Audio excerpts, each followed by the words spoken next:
Corbet. Merci. Bonne journée.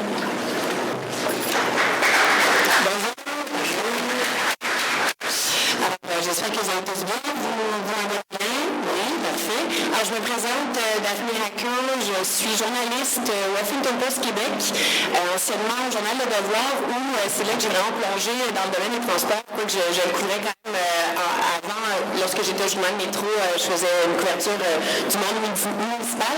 Mais au Journal Le Devoir, j'ai fondé une rubrique qui s'appelait Sur la route et qui traitait vraiment des enjeux de transport, du vélo au camion, en passant par les avions, à l'électrification. Donc, j'ai essayé d'aller un peu partout et j'ai gardé ce grand intérêt pour tout ce qui touche à ce secteur passionnant. Mais voilà, depuis 1 an et demi, je suis au Huffington Post où je travaille surtout en vidéo. Je traite de sujets plus politiques, mais je garde un œil sur les transports. Donc, j'en connais moins, bien sûr, que les super panélistes à ma gauche, mais je vais essayer quand même de les challenger, comme on dit, avec des bonnes questions. Alors, voilà, donc, comme Amélie le dit avant moi, c'est un panel aujourd'hui qui traite de l'électrification des transports. On se pose un peu la question, est-ce la solution miracle? Comment la concrétiser?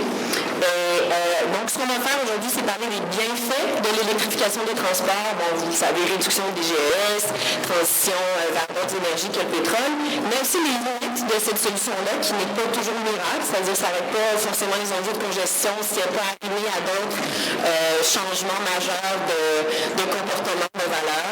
Alors, aussi les enjeux de stationnement.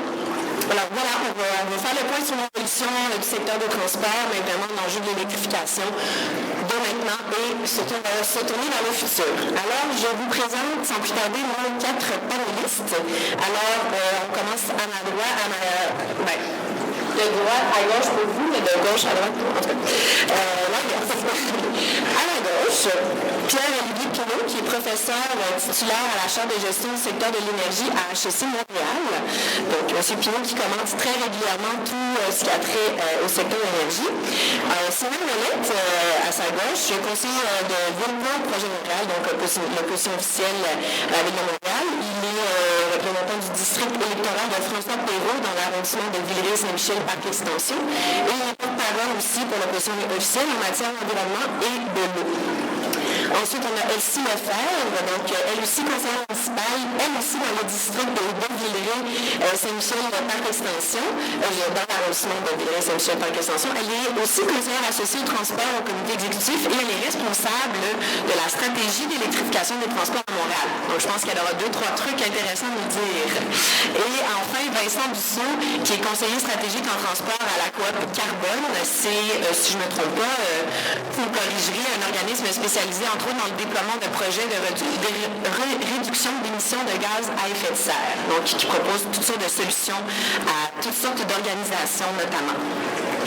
Alors, sans plus tarder, on va commencer avec un premier bloc, donc qui va traiter un peu des enjeux globaux de l'électrification.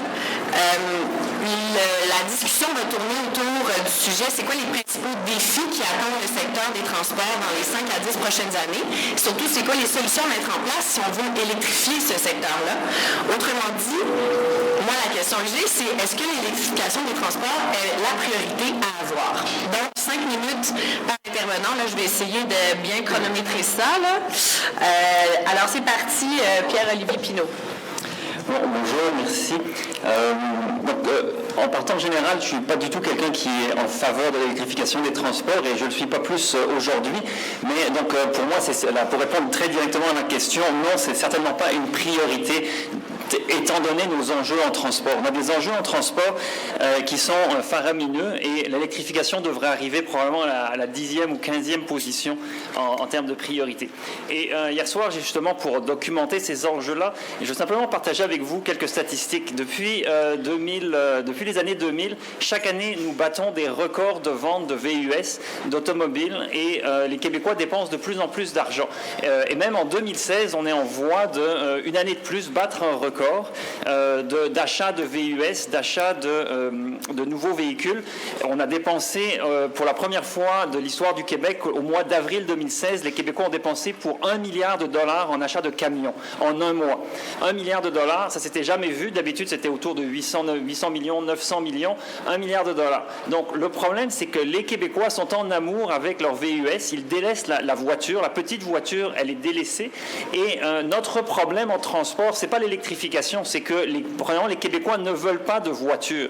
Ils ne veulent plus de voiture. Et ça, dans un sens, je serais content si on s'arrêtait là. Ils veulent plus de voiture. Si c'était pour le vélo ou le transport en commun, je dirais bravo. Mais le problème, c'est que les Québécois ne veulent plus de voiture parce qu'ils veulent un camion léger. Et ça, c'est notre problème principal au niveau du transport des personnes. Au niveau du transport des marchandises, si vous regardez l'évolution du camionnage lourd sur les routes du Québec, c'est davantage catastrophique que ce qu'on observe dans le transport des personnes, parce que c'est catastrophique ce qu'on observe dans le transport des personnes. On a davantage de véhicules, on dit des camions légers, mais en fait on devrait dire des voitures très lourdes sur le route. Véhicules sport, là, ouais. Voilà, fameux VUS. les camions légers, VUS, camionnettes, etc. Et dans le transport des marchandises lourdes, on a eu au cours des 25 dernières années un doublement du tonnage transporté par des camions. En fait, le nombre de camions lourds n'a pas tellement augmenté, c'est le tonnage qui a doublé, ce qui fait qu'on endommage les routes beaucoup plus. On a évidemment davantage de consommation de diesel, on a davantage de routes qui sont abîmées par ces éléments, par ces véhicules-là.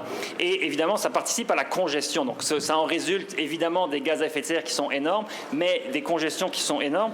Ce qui fait que vouloir électrifier sans s'attaquer au problème, parce que l'électrification ne s'attaque pas au problème que j'ai mentionné. Vous pouvez électrifier des véhicules, vous pouvez électrifier 3 autobus si vous voulez, vous pouvez électrifier 10 000 voitures si vous le voulez, mais l'objectif du gouvernement d'avoir 100 000 véhicules électriques d'ici 2020, c'est dans 4 ans, ça, qu'on en a 10 000 aujourd'hui, eh bien, ça ne marche, c'est irréaliste, ça ne résout pas notre problème d'excroissance affolante du parc de camions légers, donc les VUS, les camionnettes, et surtout, et la preuve qui est en fait un petit peu dramatique, c'est que l'argent qu'on essaye de donner aux riches, parce qu'en général, ceux qui achètent des voitures électriques, c'est des gens assez aisés, l'argent qu'on essaye de donner aux riches en subventionnant les voitures électriques, mais on n'arrive pas à le dépenser. J'ai pu voir des bilans du programme Rouler électrique du gouvernement du Québec pour justement essayer de vous convaincre ou de convaincre des gens d'acheter une voiture. Je vais juste faire une petite parenthèse. Donc, c'est dans la stratégie d'électrification du gouvernement. Rappelons qu'à l'achat d'un véhicule, par exemple, qui est totalement électrique, il y a un crédit qui peut aller jusqu'à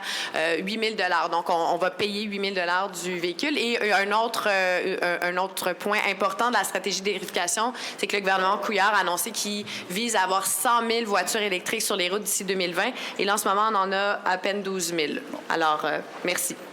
Et donc cet argent-là qu'on essaye de donner à des ménages à revenus plutôt élevés pour en fait participer à la congestion, parce qu'on veut subventionner la congestion en rajoutant des voitures électriques sur les routes, mais cet argent-là, on n'arrive pas à le dépenser. Il y a environ 50% du programme Rouler électrique qui arrive à être dépensé, l'autre 50% n'est pas dépensé.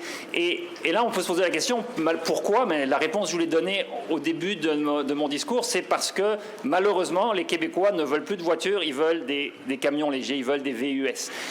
Alors, il faut aller chercher des leviers. En fait, tous les leviers qu'on va proposer, qui vont être discutés, avec lesquels je suis sûr mes copanélistes seront en grande partie d'accord, ces leviers-là vont favoriser l'électrification des transports. Mais les leviers qu'il faut utiliser, c'est des leviers qui découragent les gens d'acheter des véhicules énergivores. Il faut aller au cœur du problème. Il faut décourager les gens d'avoir des véhicules énergivores. Et si on les décourage en mettant des taxes sur les véhicules énergivores, eh bien, naturellement, les gens vont se retourner, pour ceux qui en ont besoin, ils vont naturellement se retourner vers des véhicules davantage électriques ou à faible consommation. Mais je préfère voir des véhicules à faible consommation, qui soient électriques ou pas, plutôt que de VUS qui sont au cœur du problème. Puis la liste, je ne sais pas si c'est le bon moment, mais on fait toujours des listes des problèmes, et les listes des problèmes que les véhicules électriques ne résolvent pas, on a la congestion, on l'a marqué, l'étalement urbain qui est une catastrophe environnementale, on saccage des terres agricoles pour y mettre des stationnements et des centres d'achat et des piscines hors terre qui sont utilisées même pas quelques jours par été. Il reste un petit 15 secondes pour faire la longue liste de la fin du monde. Voilà, mais il y en avait 2 autres seulement. Accès universel à la mobilité, qui devrait être un objectif fort important, l'accès à la mobilité et finalement le manque d'activité physique. Tous les gens en santé publique vont vous dire qu'on manque d'activité physique et si vous mettez des gens dans des véhicules individuels, qu'ils soient électriques ou pas, vous ne favorisez pas l'activité physique. Donc, merci beaucoup. Alors, c'est très, très intéressant. Tous ces points-là, un peu plus sur les limites, les enjeux que l'électrification ne règle pas, on va vraiment aller dans le creux de tout ça au bloc 2. Donc, revenons au bloc 1 avec Sylvain Ouellette. Donc, j'aimerais avoir votre avis. Qu'est-ce que vous pensez justement des objectifs de Québec, entre autres, mais peut-être de la Ville de Montréal aussi, en matière d'électrification des transports? Donc, est-ce que c'est réaliste, là, cet objectif d'avoir 100 000 véhicules électriques sur les routes d'ici 2020? Premièrement, je tiens à dire qu'à peu près tout ce que je voulais dire a déjà bien été dit par moi. C'est bien, c'est réglé. Ce qui est intéressant à comprendre aujourd'hui, c'est, oui, le statu quo est complètement intenable. Pour toutes sortes de raisons, l'étalement urbain, la consommation de pétrole, les gaz à effet de serre, etc. Et les véhicules électriques font partie de la solution, et ça, je crois que personne ne va le renier aujourd'hui. Et même, on a eu accès à une analyse de cycle de vie québécoise qui montrait que automobile électrique qui faisait au moins, qui avait une bonne utilisation, avec 150 000 km au minimum, avait des avantages environnementaux significatifs au Québec, parce que l'électricité au Québec, on est malheureusement extrêmement chanceux, est à 99 % renouvelable. Il y a à peu près 3 juridictions dans le monde que c'est le cas, avec le Manitoba puis la Norvège. Donc, on est très chanceux de ce côté-là. Par contre, ce que le véhicule électrique ne règle pas, en fait, c'est qu'on ne se pose jamais quelle est la question qu'on veut régler. Et ça, c'est très problématique parce que dans à peu près toutes les politiques, on dit « Ah oui, on veut l'électrification parce que bon, c'est sexy, c'est cool, c'est à la mode. » Mais quel est le problème qu'on veut régler d'un point de vue politique publique? La réduction des GES, non? Mais il y en a plusieurs. Est-ce que c'est réduire les importations de pétrole, réduire les GES, améliorer la qualité de l'air, réduire l'étalement urbain ou encore les immenses dépenses en infrastructures routières et autoroutières, réduire la congestion, faire face au vieillissement de la population, à l'obésité?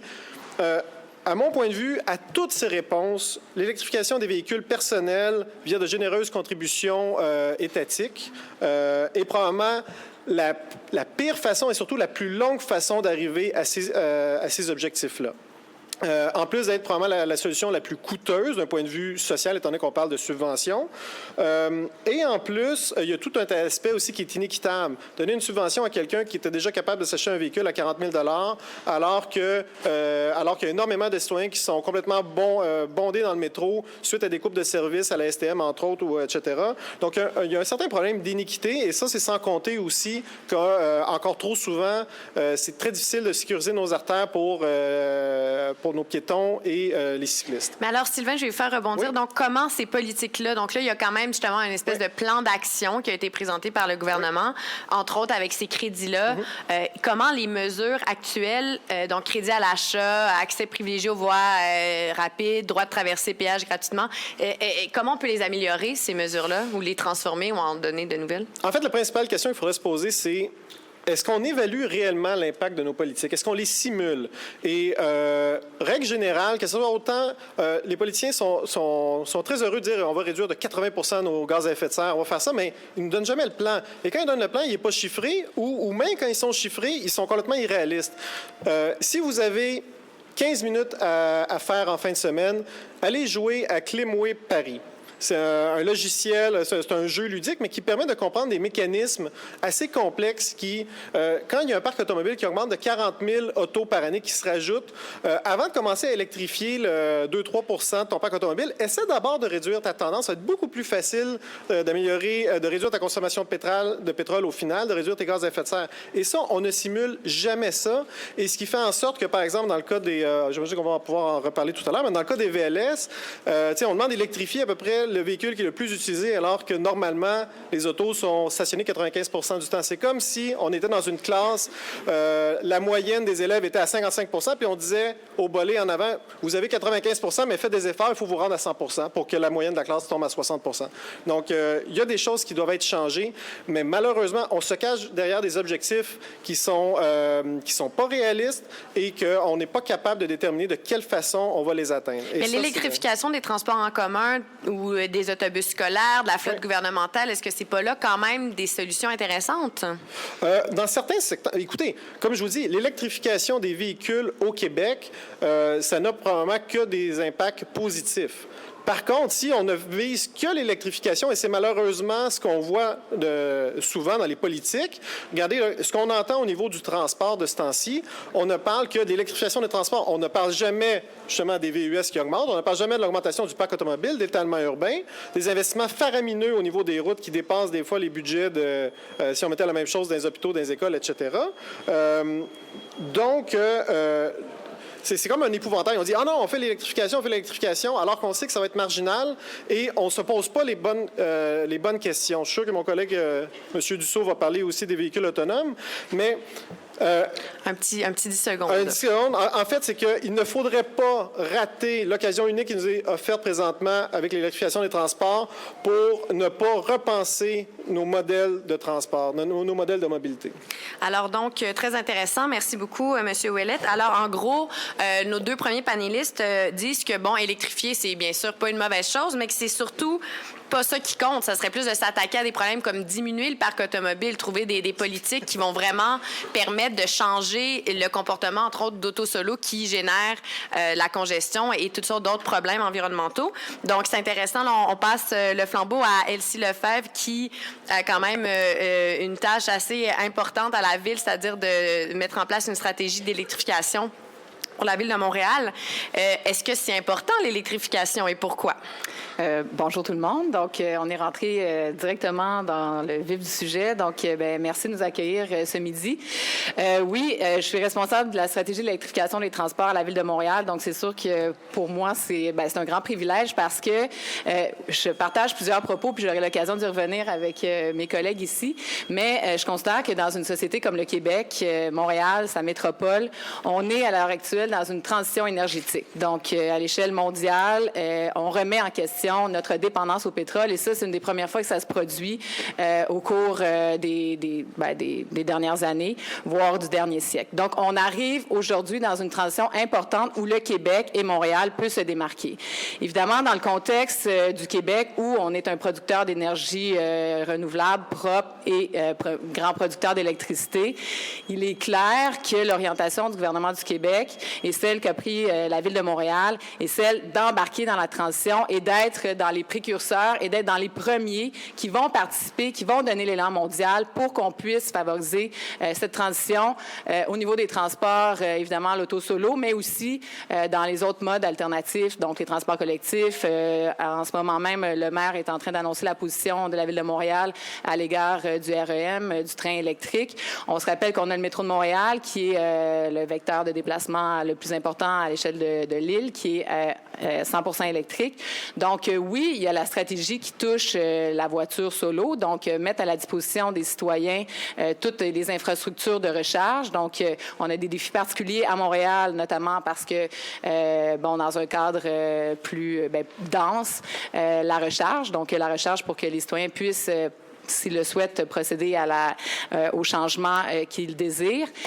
Et donc, je crois que les autorités publiques, donc municipales, gouvernementales, la Ville de Montréal, les efforts que la Ville de Montréal souhaite faire, doivent se faire pour être à la fois, pour avoir un impact sur l'environnement, oui, mais aussi comme vecteur de développement économique. L'électrification des transports, à notre sens, à la Ville de Montréal, à l'heure actuelle, c'est deux choses. Évidemment, c'est notre possibilité d'avoir un impact concret sur la diminution des GES et sur notre dépendance au pétrole, mais c'est aussi, et c'est fort important, et on travaille beaucoup sur ça, on a annoncé on a fait plusieurs annonces à l'égard des investissements, notamment en développement économique qu'on souhaite faire et les entreprises qu'on souhaite attirer ici, mais c'est aussi un vecteur de développement économique. Il y a quelques années, le gouvernement du Québec, la Ville, a décidé de miser, à titre d'exemple, sur le pharmaceutique, sur l'aérospatial, sur le multimédia. Donc, ce sont toutes des technologies de pointe. Et à l'heure actuelle, c'est le même type de changement qui doit s'opérer à l'égard de l'électrification des transports, et Montréal dit présent. On a déposé au printemps dernier la stratégie. Donc, le gouvernement du Québec a déposé sa stratégie. Montréal souhaite être partie prenante, être un acteur, être une ville qui va se démarquer à l'échelle mondiale. Donc, à l'intérieur de ça, on retrouve les grandes orientations de la ville qui, au fil des mois, se déclinent. Mais en gros, donc, on parle évidemment de la conversion de la flotte municipale. Donc, on a le souci souci d'être finalement une ville modèle, mais aussi de donner l'exemple. Donc, on va parler plus tard aussi de la perception des voitures électriques chez le citoyen. Donc, les autorités publiques ont, à mon sens, un devoir moral aussi de donner l'exemple, de montrer que c'est possible. Donc, si la Ville de Montréal est capable de le faire, on peut tous le faire. C'est un exemple aussi pour nos entreprises.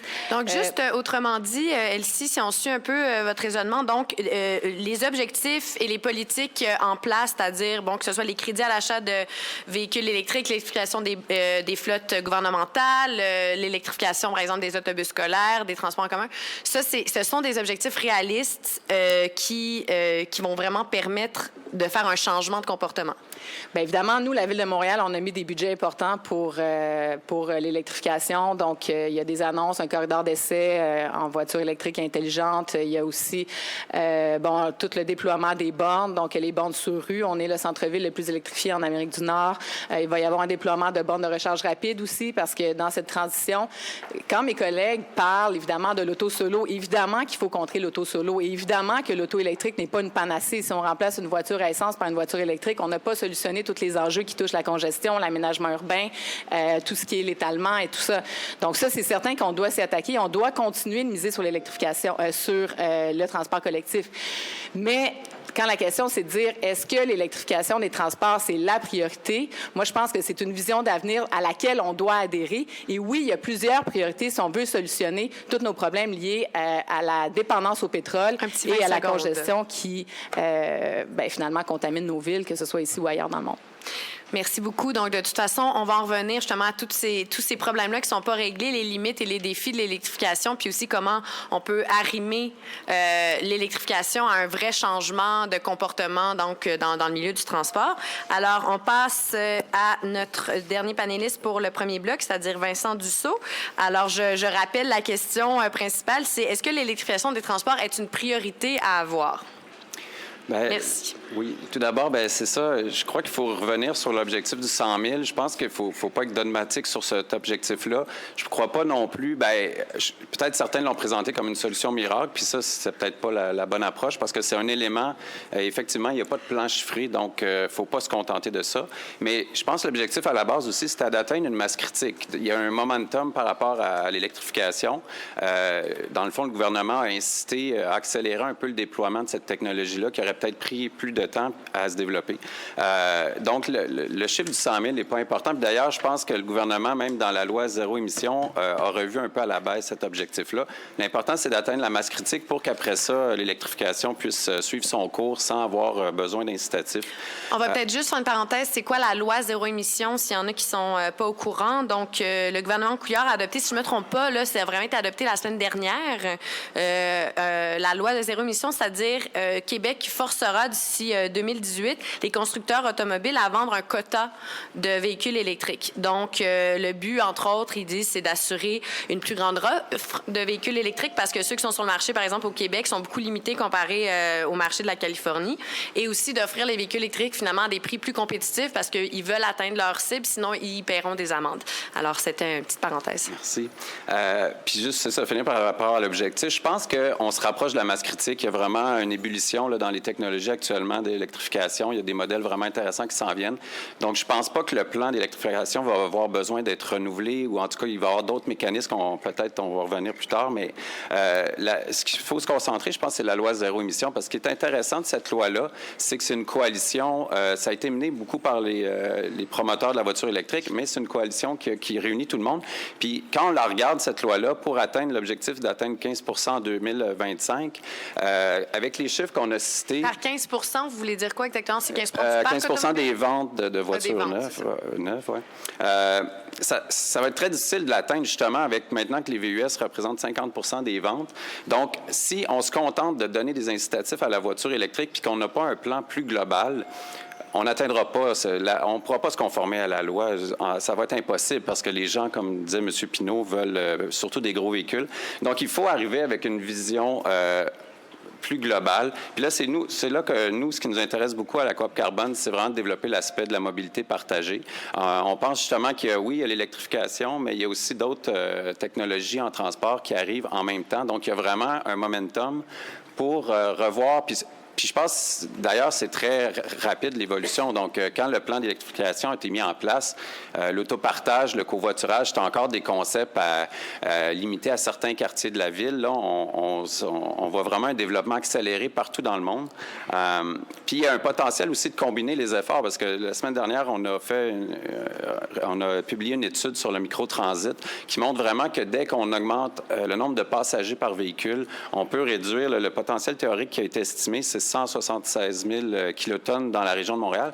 Peut-être juste spécifier ce qu'on entend par microtransit?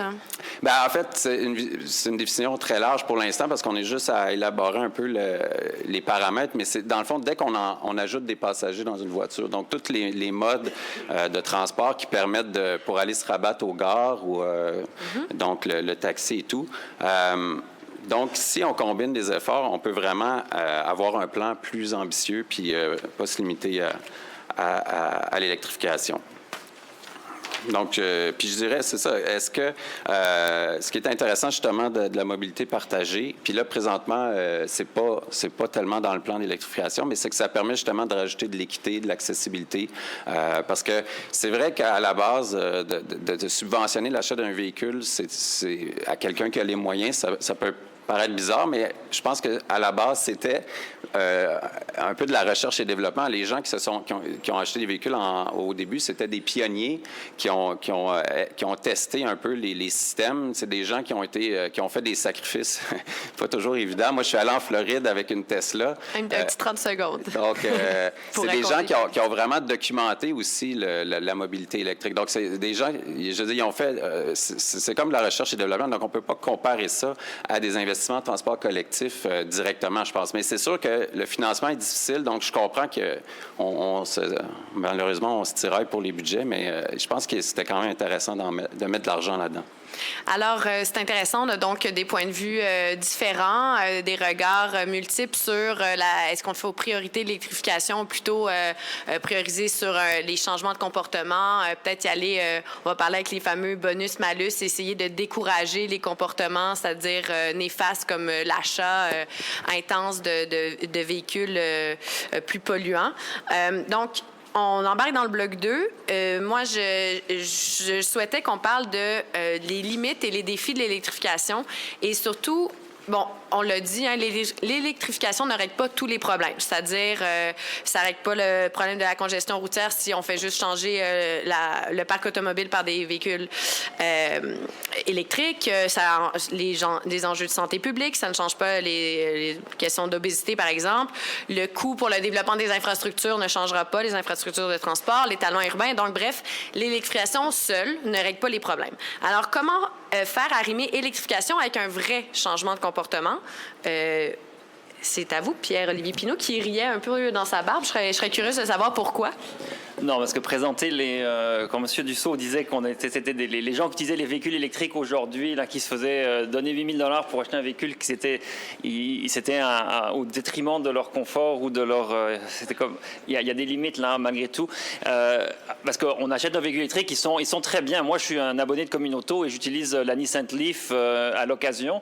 Et bon, en fait, je suis mécontent qu'il y ait des Leaf, mais parce que souvent, elle n'est pas accessible parce qu'il y a des problèmes de recharge. Mais quand elle est accessible et qu'il y a assez d'électricité dedans, j'ai beaucoup de plaisir à la conduire. Donc, c'est pas du tout un désagrément. Je me sens pas comme un cobaye qui fait avancer la science, mais je me sens comme quelqu'un... Tu parlais des premières autos qui étaient peut-être avec une batterie avec une durée de vie réduite. Bref, enfin...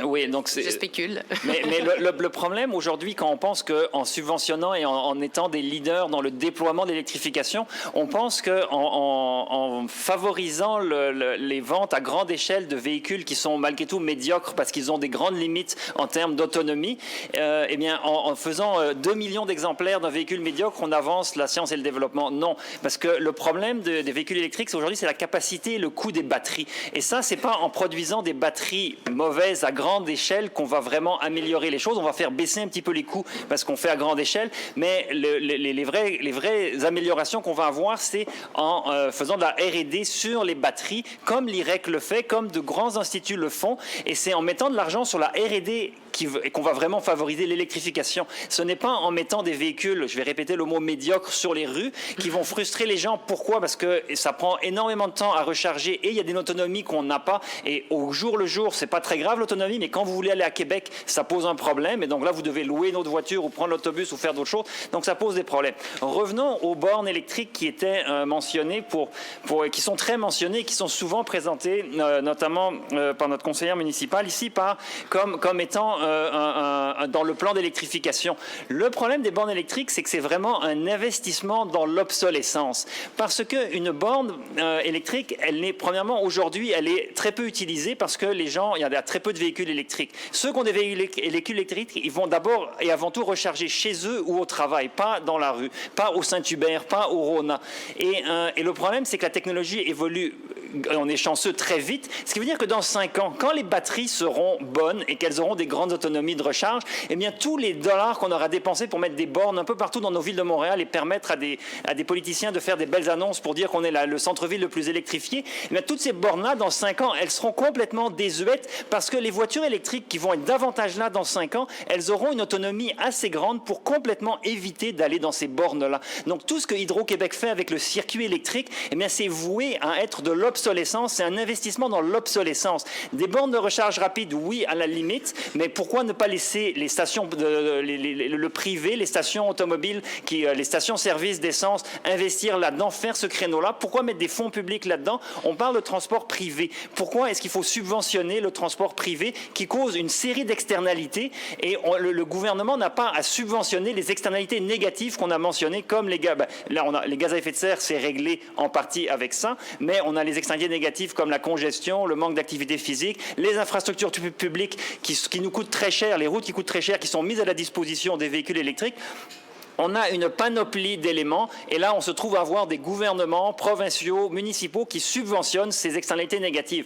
C'est dommageable parce qu'à Montréal, comme au Québec, les tendances, puis là j'ai ressorti les chiffres sur le parc de véhicules au Québec, à Montréal, sur l'île de Montréal, eh bien, on a une croissance des véhicules de promenade qui est plus grande que la population. Donc 2 fois plus vite, c'est ça? Pas 2 fois plus vite. À Montréal, malgré tout, on est mieux que dans le reste du Québec parce qu'on a des alternatives et puis il y a la congestion qui est un désincitatif à l'achat de véhicules. Donc, par exemple, entre 2010 et 2015, le parc de véhicules de promenade, donc les véhicules que nous possédons, a cru de 6,7 %. La population, dans ces 5 mêmes années, a cru de 5,1 %. Mais le parc de voitures, les voitures a diminué de 25 000 unités et on a rajouté 58 000 camions légers, c'est-à-dire donc des VUS, essentiellement des VUS, des camionnettes, des pick-up, 58 000 de plus en 5 ans et 25 000 voitures de moins. Donc, ce à quoi on veut s'attaquer, l'électrification des transports, mais les gens se désengagent des voitures pour acheter des véhicules. Ce que je disais tout à l'heure, c'est vrai aussi à Montréal. Malheureusement, les gens ne veulent plus de voitures, ils veulent des camions légers, ils veulent leur VUS. Et ce qu'il faut faire, et ça c'est sûr qu'en tant que politicien, ça ne sera jamais populaire, c'est mettre des désincitatifs à l'achat de gros véhicules. Il faut taxer les plus gros véhicules, les véhicules énergivores. Il faut faire payer le stationnement, le vrai coût du stationnement. Dans les rues de Montréal, qui sont des espaces publics, eh bien, vous avez 2 rangées qui sont accaparées par des individus privés qui utilisent l'espace public pour leur fin personnelle de stationnement. Alors, merci. On va continuer sur la question. Justement, ça s'appelle, entre autres, en France, je pense bien que ça a été baptisé le système bonus-malus, c'est-à-dire d'imposer une taxe lors d'achat de véhicules polluants pour bonifier l'aide accordée pour, entre autres, les véhicules électriques ou autre chose. On en reparlera au bloc 3. Merci beaucoup. Mais c'est donc très intéressant la question des bornes de cet investissement qui paraît, en tout cas pour M. Pinault, qui va être rapidement désuet. Juste pour me rappeler, sûrement qu'un de vous peut me répondre, ça prend combien de temps, pas les bornes rapides, les bornes qu'on a en ce moment-là? Parce que sur le circuit électrique, si mes chiffres sont à jour, on en a à peu près 700 bornes dans le circuit électrique du Québec ou un peu plus, et 70, 75 sont des bornes rapides. Donc les bornes régulières versus bornes rapides, combien de temps ça prend à recharger une batterie? Oui, normalement, c'est 4 heures sur ce type de borne-là, mais on parle d'une batterie qui est vide. Il faut vraiment aimer le Saint-Hubert, là, passer 4 heures. Oui, mais c'est ça. Mais il faut quand même garder en tête que si la batterie est vide, vous n'êtes probablement pas capable de vous rendre à la borne. Donc, c'est rare que c'est 4 heures, là, parce que, mais oui, c'est dans ces ordres-là. OK. Et la rapide, ça peut aller plutôt à 1 heure, c'est ça? Une vingtaine de minutes. Vingtaine de minutes. Donc, ça, c'est plus agréable. J'aimerais revenir sur certains propos de M. Pinault parce que Vous dites investir dans l'obsolescence, pourquoi nos gouvernements, pourquoi le Québec fait ce choix de société? Mais en effet, on pourrait attendre 5, 10, 15, 20 ans, attendre que toutes les technologies soient en place, puis lever la main un de ces quatre quand les constructeurs vont amener des voitures, puis attendre que le train passe. Le Québec, de par notre situation, de par les investissements, de par les choix qui ont été faits, de par l'hydroélectricité, de par Hydro-Québec, qui a justement les centres de recherche les plus développés au monde, on a dans nos technologies, dans la plupart des voitures qui roulent électriques et intelligentes à travers le monde, il y a des technologies québécoises. Donc, il y a un choix de société aussi. Oui, il y a l'environnement, oui, il y a la congestion. Donc, oui, on doit s'attaquer à des solutions collectives, le transport collectif et tout ça. On doit s'attaquer à plusieurs autres enjeux, mais on ne doit pas mettre de côté l'électrification des transports par le simple fait que la technologie, elle est naissante. Moi, je considère qu'on doit, au contraire, faire partie des précurseurs. On regarde la Norvège qui a déjà, depuis plusieurs années, fait le choix de ces technologies-là et c'est payant. C'est payant pour l'État, c'est payant pour les citoyens, en effet, mais c'est aussi payant pour nos entreprises qui font des choix différents à l'égard des combustibles. Et c'est le choix, c'est aussi rentable pour nos gouvernements. Donc, dans la stratégie qui a été déployée par le gouvernement du Québec, puis évidemment qu'il y a plusieurs incitatifs, puis là, bien, ça, c'est au choix des gouvernements de les faire. Moi, je ne prends pas la responsabilité de tout ce qui est décidé par le gouvernement du Québec.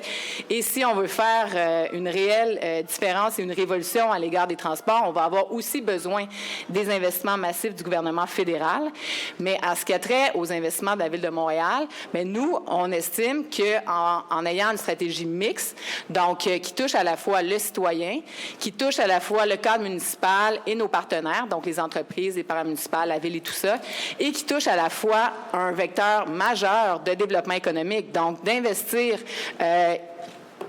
à Montréal pour faire venir des entreprises, pour créer de l'emploi, pour créer de la recherche et développement. On le sait, Montréal, on a nos universités, on a l'INRS, on a des centres de recherche de pointe. Je crois que Montréal passerait à côté si on n'investissait pas et si les acteurs publics n'étaient pas là pour appuyer l'industrie, les entreprises, les chercheurs et ceux et celles qui souhaitent faire ce virage écologique. Alors, c'est très intéressant. D'ailleurs, M. Louette, inquiétez-vous pas, vous allez avoir votre tour de parole. C'est juste qu'on a sauté à Elsie. Juste une question, justement. Donc, vous parlez de tous ces incitatifs qui sont importants, qu'il faut prendre le train maintenant, même si la technologie est à ses débuts. Moi, j'aimerais avoir votre opinion sur comment... est-ce qu'on devrait aussi avoir des incitatifs négatifs? C'est-à-dire, M. Leitao, le ministre des Finances, en a parlé un peu l'année dernière, c'est-à-dire, par exemple, une taxe qui serait imposée à l'achat de véhicules plus polluants. Est-ce que ça, c'est quelque chose qui pourrait être intéressant à arrimer avec tous les autres incitatifs? Bien, personnellement, je crois que c'est le cocktail de toutes ces mesures-là qui fait la différence. On l'a vu en Norvège, les exemples, les voies réservées, les vignettes, l'accès au stationnement privé. En effet, on doit revoir notre conception comme société puis comme citoyen parce qu'on est tous en mesure de le dire. Là. Les citoyens sont aptes au changement, oui et non, parce que quand les gens sont habitués à concevoir la rue d'une certaine manière, de concevoir des voitures, de concevoir du transit, de concevoir toutes sortes de choses, donc on a une révolution à faire nous-mêmes comme société et ça, j'y adhère totalement. Donc, on ne pourra pas penser qu'en effet, l'électrification des transports va tout solutionner, au contraire. Mais par contre, est-ce qu'on doit prendre cette voie-là? Est-ce qu'on doit faire ce virage-là? Clairement. Mais oui, on doit revoir nos politiques fiscales. L'adoption de la loi zéro émission, ça, je pense qu'il faut le souligner. Je crois que le gouvernement n'a peut-être pas encore été assez félicité pour ça, mais ça, en soi, c'est une révolution et ça va permettre d'avoir des impacts concrets et directs sur plusieurs pans du développement à la fois du parc automobile et des technologies. Et là, juste dernière petite chose, on parle d'électrification des transports, mais dans tout ce qu'il y a d'investissement à l'heure actuelle dans l'électrification des transports, il faut penser aussi à la voiture intelligente. Donc, il y a déjà à l'heure actuelle des essais qui se font ailleurs dans le monde où la voiture intelligente est présente. On a vu Uber qui fait déjà circuler des voitures sans chauffeur. Donc, dans tout ça, il va y avoir, plus vite qu'on pense, une grande transformation. Et là, je veux dire, moi, je suis pas prophète, mais est-ce que ça va arriver à court terme? C'est possible. Donc, ça aussi, ça va avoir un impact très, très important sur comment on va se déployer à l'échelle des villes. Pour les 30 dernières secondes, j'aimerais avoir votre avis sur une politique qui viserait à hausser, par exemple, les tarifs de stationnement pour les véhicules à essence ou les véhicules plus polluants versus rendre de stationnement gratuit pour les véhicules électriques. Est-ce que ça, c'est quelque chose aussi que, par exemple, la Ville de Montréal considère? Mais la Ville de Montréal a déposé sa politique de stationnement il y a quelques mois. Donc, à l'intérieur de ça, plusieurs orientations qui ont été adoptées à l'unanimité qui sont déclinées. Et là, prochainement, l'administration va faire connaître les mesures spécifiques. Mais en effet, il faut revoir comment on conçoit les stationnements, les ratios de stationnement dans les édifices publics et privés lorsque de la construction. Est-ce qu'on doit obliger, tu sais, on parle d'électrification. Aujourd'hui, on en parle comme si c'était quelque chose de révolutionnaire, mais dans quelques années, une prise de recharge électrique ou un fil ou un câble pour brancher une voiture, ça va faire partie du quotidien, tout comme une prise de courant dans une maison, c'est le quotidien. Donc, on doit transformer aussi tous les édifices et tout ça. Donc, oui, prochainement, il y a plusieurs annonces qui vont se faire pour être capable de baliser puis donner un nouvel environnement pour que favoriser finalement les bons comportements. Les bons comportements, voilà. Merci beaucoup. Donc, on revient à M. Ouellette, on a sauté de l'autre bord. C'est parfait, on aime ça comme ça. Alors, moi, j'aimerais avoir votre avis. Bon, donc, encore une fois, comment on fait arrimer l'électrification avec changement de comportement? Et étant donné que vous êtes bien investi dans tout ce qui est les enjeux d'aménagement du territoire, comment, justement, les projets donc l'urbanisme peut-il favoriser un changement de comportement puis aussi faciliter l'électrification? Qu'est-ce qui est important, les éléments importants auxquels il faut penser? Bien, en fait, si on prend... l'électrification ne changera pas les comportements. Et c'est pour ça que quand j'entends ma collègue Lefebvre parler de l'électrification comme, même si elle dit qu'il y a d'autres choses, que ça doit être la priorité, on doit y aller massivement, moi je dis non, il faut faire extrêmement attention. Parce que, je le répète, quel est le chemin le plus facile, le moins cher pour le gouvernement, le moins cher en coûts aussi politiques ou même sociaux, pour essayer le plus rapidement possible de réduire nos gaz à effet de serre, de réduire la congestion et de réduire aussi les dépenses faramineuses qui sont consacrées aux routes au détriment d'à peu près tout le reste au Québec, que ce soit les écoles, les hôpitaux et j'en passe. L'autre chose qu'on ne parle pas, c'est quand on parle uniquement d'électrification, on ne remet pas en cause le partage de l'espace public. Et tant qu'on ne remettra pas le partage de l'espace public, notamment à Montréal, où, écoutez, le monde sont prêts à payer des centaines de dollars le pied carré pour un nouveau condo, mais ils ont le droit à un espace de stationnement gratuit en bas de chez eux, sur rue, ou encore avec une vignette. Écoutez, là, cet espace-là, ça vaut de l'or. Et les villes qui ont été capables assez rapidement de réduire, d'augmenter leur part modale, notamment au niveau du transport actif. On peut penser à Copenhague, on peut penser à Amsterdam, etc. Ils ont repris une partie de leur espace public et ont fait des infrastructures de qualité qui coûteraient probablement beaucoup moins cher que les subventions qui sont présentement en train de donner pour l'électrification des transports. Donc, c'est intéressant. Vous dites que des solutions à intégrer pour diminuer les GES, c'est-à-dire dans la même idée que l'électrification, c'est des meilleures pratiques. Donc, tout faire pour augmenter, par exemple, l'autopartage, la marche, le vélo, le transport collectif. Donc, tout ça, ça se fait vraiment ville par ville. C'est les villes qui ont plus ce rôle-là que les autorités gouvernementales supérieures. Bien, oui et non. C'est-à-dire que les villes, on a un certain pouvoir, mais en même temps, on se fait souvent systématiquement contrecarrer par le MTQ ou encore les... Il y a des représentants du MTQ ici. Vous pourrez venir au micro par la suite. Je suis désolé, mais je veux dire, historiquement, on se fait des plans d'aménagement, puis on rajoute une autoroute ou encore hier, l'UPA qui dit, regardez, là, vous venez de percer la frontière sud au niveau des terres agricoles, donc des choses comme ça. L'autre chose qu'il faut savoir, c'est l'électrification, ironiquement, dans les quartiers qui sont le moins dépendants de l'auto, dans les quartiers centraux de Montréal, va être extrêmement difficile à moins de passer par l'autopartage, parce que sur un cadre bâti, c'est impossible de se brancher chez soi. Le monde n'a pas d'entrée de garage. Mais on pense aux petites rues du plateau, où est-ce qu'il y a beaucoup de triplex, tout ça, comment... C'est ça la fameuse question des bornes, même si pour certains, les bornes ne servent à rien pour l'instant. Mettons qu'on veut en mettre, là, c'est compliqué. Est-ce qu'on a déjà pensé à ça? Mais juste pour clarifier sur ça, ce qui est prévu, dans le fond, c'est qu'en effet, les bornes sur rue, ça a une certaine limite. Et donc, ce qu'il faut planifier dans un cadre urbain, c'est maximiser des stations de recharge rapide. Comme un peu à l'heure actuelle, les gens se déplacent à une station d'essence pour se charger d'essence. Alors là, ils vont se charger d'électricité dans une espèce de... Donc, c'est ça c'est la seule voie viable. viable, finalement, dans un cadre urbain. Il ne faut pas se... Merci. Alors, c'est ça. Donc, M. Ouellette, c'est difficile. Ça impliquerait d'enlever des places de stationnement, là. Ben oui, tout à fait. Et ce qu'il faut comprendre, c'est au niveau du temps. Regardez, si on dit, demain matin, on adopte un règlement qui dit toute nouvelle construction doit devoir être préfilée ou même avoir une borne de recharge. Parfait, mais à Montréal, le cadre bâti, c'est seulement 1 qui se rajoute. Donc, qu'est-ce qu'on fait avec le 99 qui est déjà là?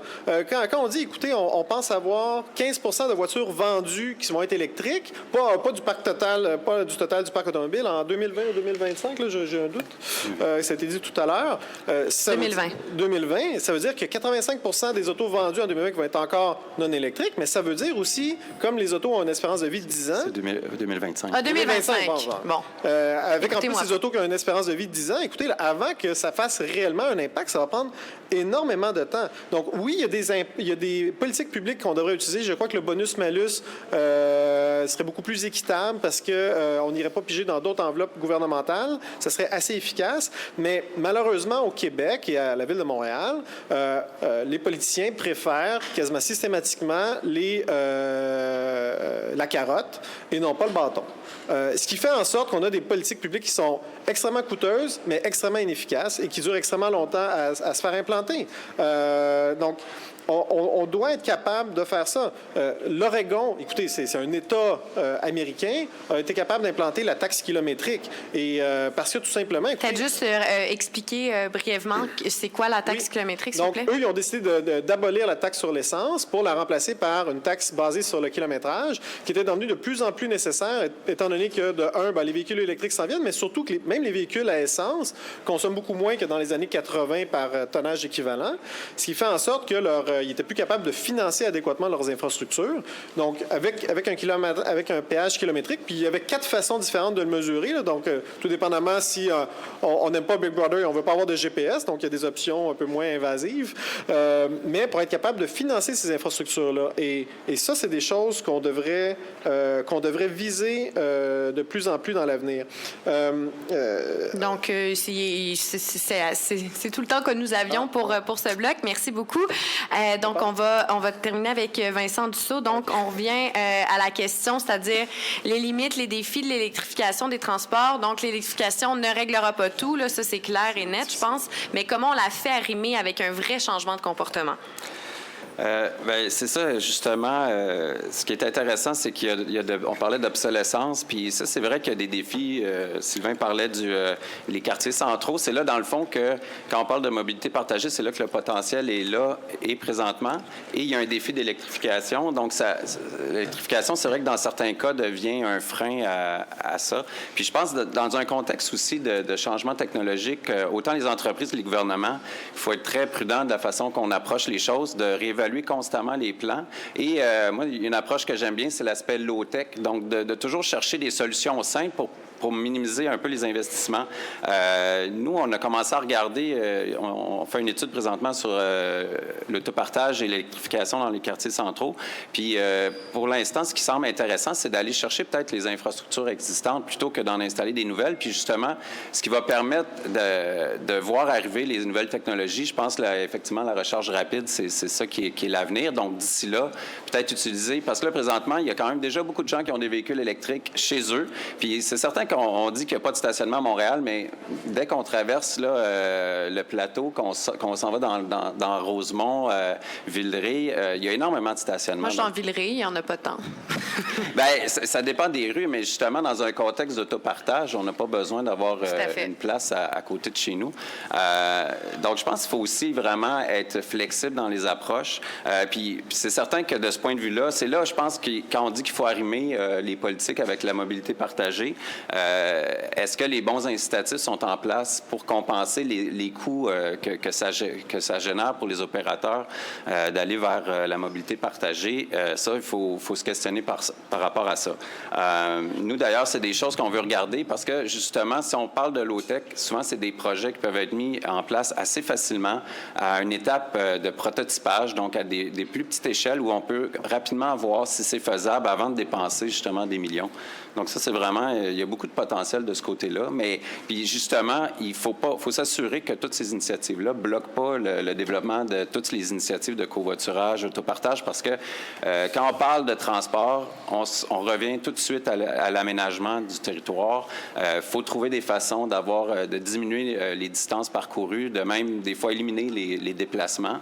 Donc, il faut s'assurer que ça soit la priorité finale. Super. Bon, ben merci beaucoup. Alors, donc, ça met fin à ce bloc. Alors, le troisième bloc, écoutez, c'est nous, on va avoir des discussions un peu en vrac sur toutes sortes de thèmes, mais j'aimerais surtout vous inviter, vous tous, à venir au micro, poser des questions, quitte à nous interrompre et on vous répond. Là, on est en faveur de ça, l'interaction avec le public. Alors, si vous avez quelques questions que ce soit, venez les poser, s'il vous plaît. Donc, on voit déjà des gens. Juste vous présenter aussi brièvement, qu'on sache qui nous parle. Bonjour. Bonjour. Ah, un petit problème de micro. Micro pas allumé.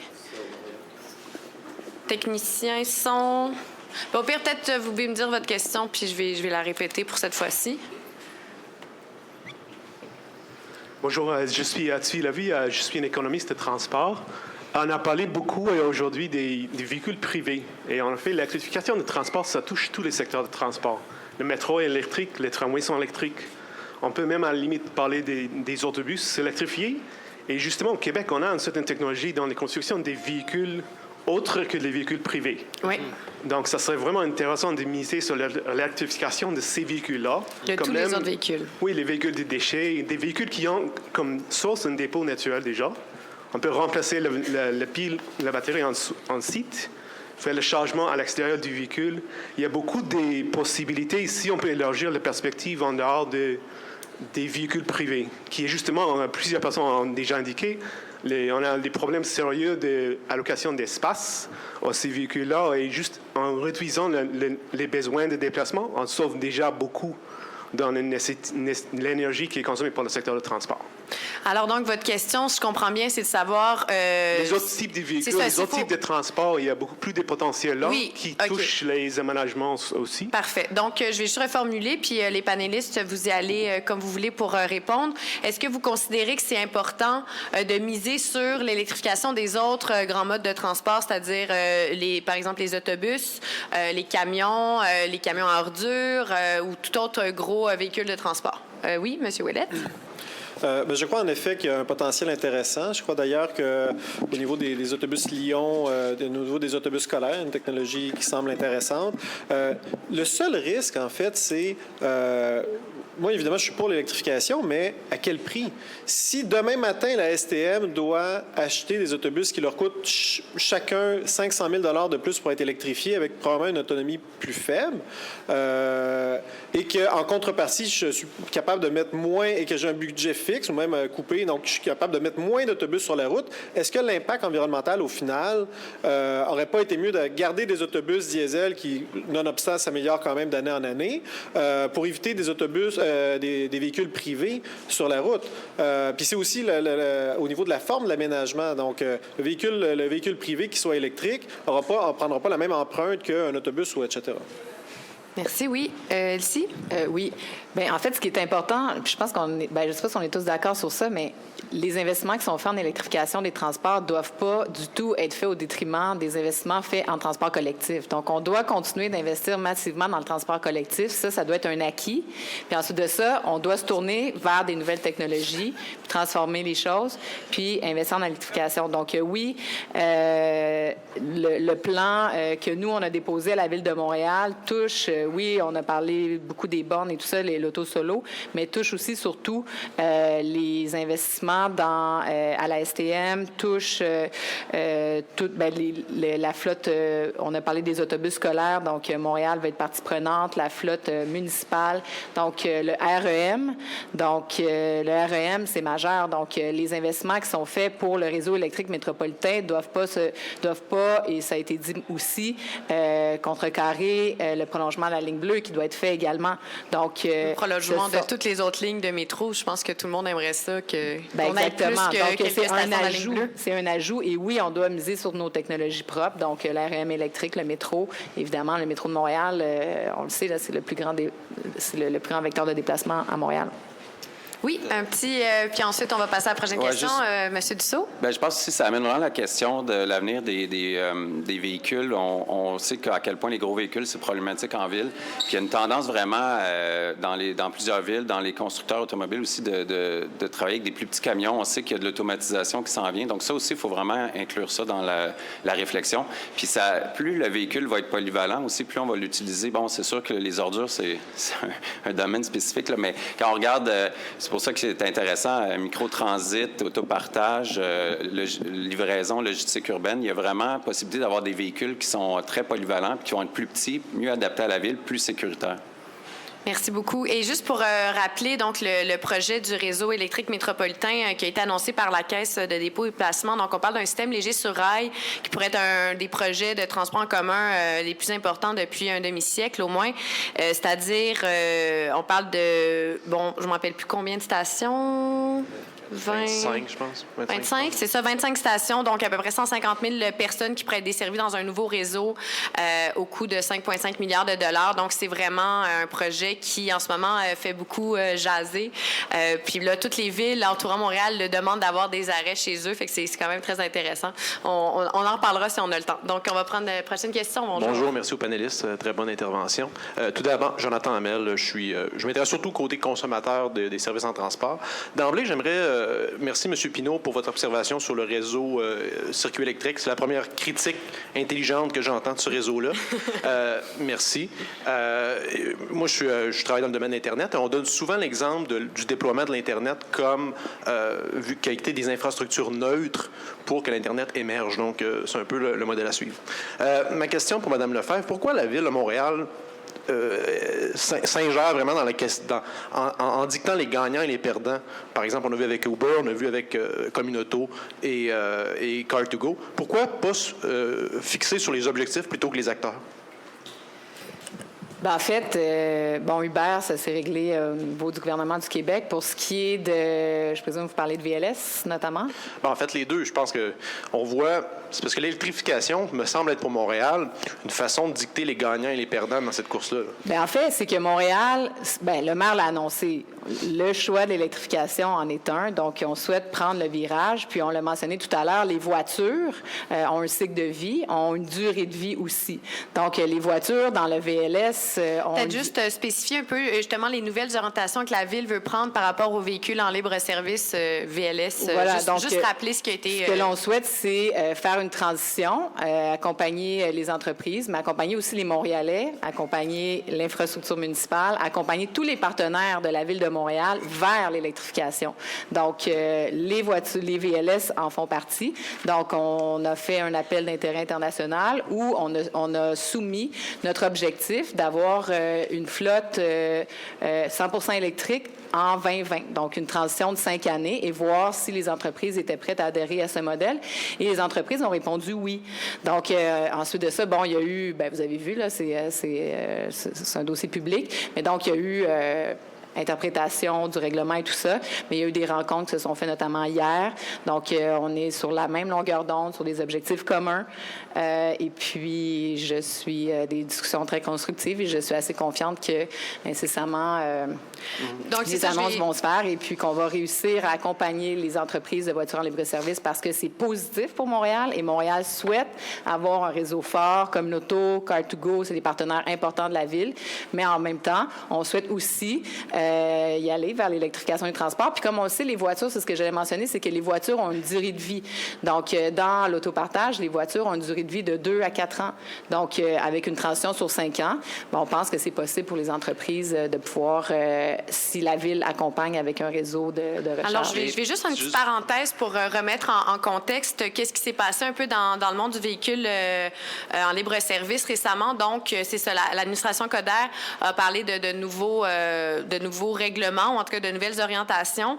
Et Car2Go et Communauto, qui sont les deux grands fournisseurs de voitures en autopartage, ont un peu fait une sortie publique pour dénoncer certains aspects des règlements qui, entre autres, la Ville souhaiterait avoir 1000 véhicules en libre partage d'ici 2020, mais dans les sous-règlements ou les autres petits aspects qui les dérangeaient, il y avait une augmentation du prix de la vignette parce qu'il faut savoir que ces voitures-là ont des vignettes universelles, ce qui est quand même assez chouette qu'on va dans le plateau en Car2Go ou en communauto. Mais alors, on veut augmenter le prix de leur vignette. On veut aussi, un peu en les forçant à avoir un parc électrique, c'est-à-dire que si une de leurs voitures à essence ou hybride doit être retirée, ils ne peuvent pas la remplacer par une voiture à essence. Il faut que ce soit une voiture électrique. Donc, il y a un peu tout ça qui les dérangeait parce qu'ils disaient que ça barrait un peu la route à l'autopartage. Est-ce que c'est ça que vous vouliez dire? En fait, mon point, c'est un peu comme M. Ouellet disait, l'objectif, en fait, de l'électrification, c'est surtout, vous l'appuyez sur la réduction des gaz à effet de serre.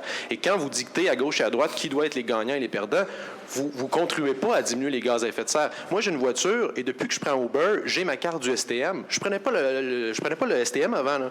Donc, le fait d'avoir plusieurs joueurs, et tantôt vous dites qu'il faut attendre 20 ans, c'est pas vrai. Là. Les plus grandes compagnies, les plus riches, les plus innovantes s'en vont vers l'électrification, pas comme fin, mais comme un moyen d'arriver à... Moi, je n'ai pas dit qu'il fallait attendre 20 ans. Fallait y aller. Mais non, moi, j'ai dit qu'on doit y aller tout de suite. Là. On va pas trop s'éterniser parce qu'il y a d'autres personnes, mais merci beaucoup. Alors, voyez, ça soulève de grandes discussions qui pourraient durer bien plus longtemps que quelques minutes. Alors, bonjour, madame. Bonjour, mon nom est Louise Campeau. J'ai pas de titre particulier. Je suis citoyenne intéressée, parfait. Citoyenne vieillissante à Montréal. Bon, on aime ça. Et c'est ça. Donc, M. Pinault a eu la bonne idée de parler d'accessibilité à la mobilité. Et ce n'est pas de donner de l'argent à des gens qui sont riches. Les personnes âgées, il y a beaucoup de personnes pauvres et qui peuvent s'acheter une auto électrique. Et les personnes âgées, il y en a beaucoup, au contraire, qui ne peuvent plus avoir d'auto. Alors, l'amélioration du transport en commun, non seulement dans la ville, mais à travers le Québec, s'il vous plaît. Je veux pouvoir sortir de Montréal aussi en vieillissant dans un transport collectif. Dans un train à haute vitesse, il n'y a rien ou presque rien, c'est en diminution. Et en plus de ça, je dirais que pour ce qui est de Montréal, j'ai l'impression que M. Coderre est contre l'amélioration du transport en commun et contre l'autopartage. Il met des bâtons dans les roues partout. Il diminue les services d'autobus. La ligne bleue, ça fait longtemps qu'elle devrait être prolongée, mais non, il fallait à l'extérieur, pas souterrain, si, ça, en tout cas.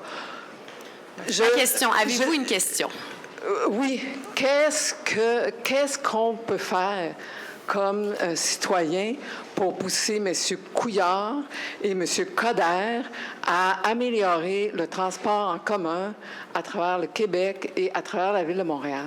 Très intéressant. Merci beaucoup. Alors, une bonne question. Qui se lance? Oui, M. Ouellet. Je vais saisir, pas nécessairement votre question, mais une partie de votre intervention. Il faut accélérer le plus possible les besoins de mobilité. Et malheureusement, à Montréal, ce qu'on a vu particulièrement au niveau des véhicules en libre service, c'est qu'on est la seule ville au monde à être ouvertement hostile au niveau des véhicules en service. Moi-même, j'ai dû me battre 2 ans dans mon propre arrondissement pour permettre les véhicules en libre service. Ils ne sont toujours pas permis dans Ville-Marie. Ils ne sont toujours pas permis dans Antique, puis je pourrais vous en nommer. C'est ça. Il y a combien d'arrondissements qui est là en ce moment? 5. En tout cas, j'ai oublié. J'ai fait le décompte hier soir, mais bref, ce ne sont pas encore les 19 arrondissements.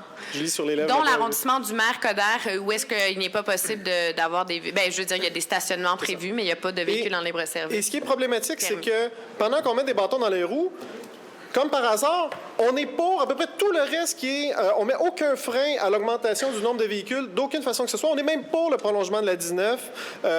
Et quand vous avez parlé aussi du projet de la Caisse, mais parlons-en du projet de la Caisse. La moitié des kilomètres et des stations, c'est la reprise de la ligne de Deux-Montagnes, qui était déjà la seule électrifiée au Québec. Donc, le gain, là, est nul. Et si on prend au niveau des autres branches, écoutez, là, hier, il y avait l'UPA, qui était l'Union des producteurs agricoles, qui disait, écoutez, ça risque de... Vous percez l'autoroute 30, ça risque de faire les étalements d'un côté, de l'autre côté aussi à l'ouest. Et de toute façon... même dans leur chiffre, ils disent qu'on va avoir tel achalandage. Oui, mais vos achalandages, ils viennent de où? Est-ce que c'est la reprise de ceux qui étaient déjà dans des trains de banlieue, dans des autobus, ou du monde qui vont devoir aller dans le stationnement incitatif? On ne le sait pas parce qu'ils ne donnent pas cette information-là. Puis de toute façon, même s'ils la donnaient, au Québec, on est à peu près la seule juridiction au monde où on n'a jamais fait de bilan coût-bénéfice de nos projets d'infrastructure. Donc, je veux dire, si demain matin, vous me dites, j'ai 5,5 milliards à donner, ou 2,5 milliards si on prend juste la partie gouvernementale là, que la Caisse demande, j'ai 2,5 milliards à investir dans la grande région de Montréal, qu'est-ce que je fais? Et le dernier point au niveau du projet de la Caisse, vous disiez que c'était difficile là, quand on n'a plus de voiture pour aller en région ou aller ailleurs au Québec. Malheureusement, le projet de la Caisse va définitivement empêcher le projet de Via Rail, le projet de train à grande fréquence pour enfin relier Montréal comme de l'allure à Québec ou Ottawa via un train, pas nécessairement un TGV, mais un train à grande fréquence. Puis en plus, leur projet était supposé être électrifié. Donc, voilà. Bon, alors merci beaucoup. Alors, très rapidement, M. Dussault, puis ensuite Mme Lefebvre, puis ensuite, on va passer à une autre question du public. Bien, je pense qu'il y a quand même un problème de financement, c'est sûr, dans les transports collectifs, mais je pense que c'est un concept qui devient de plus en plus étudié, c'est le premier et dernier kilomètre. Puis c'est là peut-être aussi qu'il y a moyen de réconcilier un peu les choses. On a un réseau de métro à Montréal. La fin de semaine, il fonctionne aux 10 minutes. Je sais qu'il y a un problème, il faut renouveler les wagons et tout, mais si on le faisait rouler comme à l'heure de pointe, aux 4 minutes, la fin de semaine, qu'on mettait des tarifs incitatifs. Après ça, qu'on utilise un véhicule à essence ou un véhicule électrique pour se rendre au métro, notre trajet, une grande partie va être faite électrique. Donc, je pense que c'est là aussi qu'il faut faire attention pour ne pas s'enfarger dans des détails quand on dit qu'il ne faut pas opposer les modes. Puis, en faisant ça aussi, on peut faire, justement, c'est ce qui coûte le plus cher, le dernier kilomètre aux opérateurs. Là. C'est quelque chose de plus en plus qui ressort aux États-Unis. Et donc, il y a peut-être moyen, en faisant collaborer tous les modes, de diminuer les coûts. On sait que le transport collectif ne deviendra probablement jamais rentable, mais au moins s'il devient quand même près au moins des coûts d'opération, là, ça va être plus facile de déployer, en dehors des heures de pointe, d'ajouter de la pointe. Donc, je pense qu'il y a des choses intéressantes qui s'en viennent aussi, mais c'est important de les mettre de l'avant. Merci. Oui. C'est sûr je veux dire, en tout cas, moi, j'essaie d'être positive dans ce que le Québec essaie de faire et ce que Montréal essaie de faire. J'écoute mon collègue Sylvain, puis, le REM, c'est pas une super idée, l'électrification, on ne devrait pas investir là. Mais moi, je pense que c'est des choix d'avenir. Tu sais, remettons en perspective le REM. Le REM, il y a eu un choix à Montréal qu'on souhaitait une navette vers l'aéroport pour être une ville où le développement économique, où nos entreprises sont compétitives si on se compare avec le centre-ville de Toronto. Donc, les gens sont pris sur l'autoroute, pas capables d'aller à l'aéroport pour des meetings d'affaires. Fait que Montréal, oui, a eu des soubresauts économiques puis de rentabilité de ces entreprises à cause de ça. Il y a le pont Champlain qui tombe, donc on refait le pont Champlain, puis il y a un consensus montréalais sur lequel on voulait un système rapide sur le pont Champlain. Donc, dans le fond, ce qui est arrivé, c'est que la Caisse a pris tout ça, puis nous dévoile un projet qui est, somme toute, à la fine pointe de la technologie de ce qui se fait de meilleur dans le monde. Donc, on peut dire, non, on le veut pas, mais moi, je pense qu'on devrait plutôt se réjouir puis continuer de se battre pour avoir le prolongement du métro, puis d'avoir d'autres investissements en transport collectif, puis s'assurer que le REM ait aussi des connexions qui se rendent jusque dans l'est de Montréal, puis que Notre-Dame, on finisse ça, puis que, bon. Donc, moi, je pense qu'on doit additionner, puis on est à l'heure d'une transition énergétique, on est à l'heure d'une transition à l'égard des transports. Donc, on ne doit pas opposer, à mon sens, toutes ces choses-là, on doit plutôt les additionner puis s'assurer de faire arriver tous ces projets-là. Parce que moi, mon inquiétude, c'est qu'ici, on est tous des gens convaincus d'énergie renouvelable, de diminution de l'empreinte écologique, de changement à l'égard des modes de transport. Mais il y a d'autres personnes qu'on doit convaincre. Puis, en effet, on doit, je pense, trouver un consensus pour s'assurer que les investissements ne se fassent pas dans des autoroutes puis ne se fassent pas dans des infrastructures qui n'auront aucun bénéfice pour le collectif. Merci. Puis moi, juste une parenthèse, une des questions que soulève chez moi l'annonce du réseau électrique métropolitain, c'est est-ce qu'il risque d'entraîner de l'étalement urbain? Parce que finalement, si ça se produit, qu'on réussit à mettre des stations sur les couronnes nord, sud, ensuite peut-être à des villes un peu plus loin, est-ce que les gens vont se dire, là, je peux m'acheter une maison à 20-30 minutes en char de là, puis je le stationne, puis bon. Donc, il y a toute cette question-là aussi. Est-ce que ça va vraiment changer les comportements ou est-ce que ça va accentuer l'étalement urbain qui rime souvent avec multiplication du nombre de voitures dans le parc automobile? Alors bref, peut-être qu'on en parlera, mais j'aime mieux qu'on passe aux questions du public. Bonjour. Merci. Jules Gagné, Écotrans, autrefois à la STM et conseiller sur les transports écologiques, que ce soit le privé ou le public. Alors, je suis très content que depuis les questions de la salle, on parle un peu de transport en commun, parce qu'avant ça, on n'en parlait pas. Je me demandais d'ailleurs pourquoi on n'en parlait pas, puisque c'était un débat sur l'électrification des transports. Vous avez bien raison. Maintenant qu'on en parle, je pense qu'il ne faut pas oublier l'autobus. Alors, l'évolution de l'autobus actuellement vers l'électrification est beaucoup plus rapide que l'évolution du véhicule privé, et beaucoup plus rapide même que l'évolution des modes lourds comme les trains ou les tramways. Actuellement, aux États-Unis, et je parle juste des États-Unis, je pourrais parler ailleurs, il y a déjà 3 manufacturiers d'autobus qui ont des autobus électriques en service régulier. C'est-à-dire, il ne s'agit pas de mode en développement, il s'agit de services réguliers. L'un de ces 3 manufacturiers-là, BYD, qui est une compagnie chinoise, a déjà 6 000 autobus électriques en circulation à Shenzhen, en Chine. Et les autobus électriques, maintenant, sont rendus avec des autonomies qui ressemblent aux autobus urbains. Et comme ils ne dépensent plus de diesel, bien, le coût d'achat, on signalait tantôt, là, dans une des rares interventions sur le transport en commun, que ça coûtait cher des autobus électriques.